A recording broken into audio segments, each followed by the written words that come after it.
ప్రముఖ సినీ నటి శ్రీమతి సంగీత గారి ప్రారంభించారు. IVF చికిత్సలో 25% భారీ discount, free doctor consultation, free ultrasound scan. 49 అంటే సంతానం, 49 అంటే సంతోషం.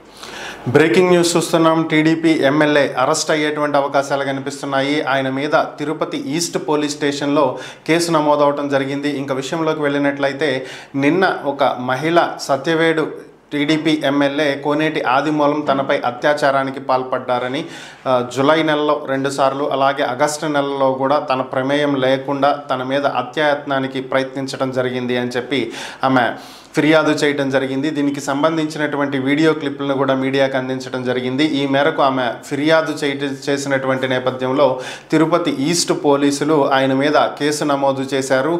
BNS CR 430/2024గా FIR నమోదైంది. ఆయన్ను కొద్దిసేపట్లో అరెస్టు చేసేటువంటి అవకాశాలు ఉన్నట్లుగా తెలుస్తుంది.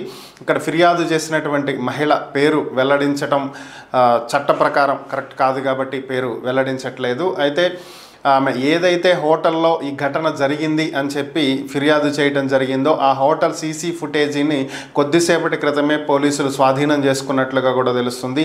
ఇక ఈ ఘటన తెలిసినటువంటి వెంటనే ఆయన్ని టీడీపీ పార్టీ సస్పెండ్ చేయడం జరిగింది. ఈరోజు రేపట్లో కోనేటి ఆదిమూలం తన పదవికి రాజీనామా చేసేటువంటి అవకాశం ఉంది. ఇదే జరిగితే సత్యవేడులో ఉప ఎన్నికలు జరిగేటువంటి అవకాశాలు కనిపిస్తున్నాయి.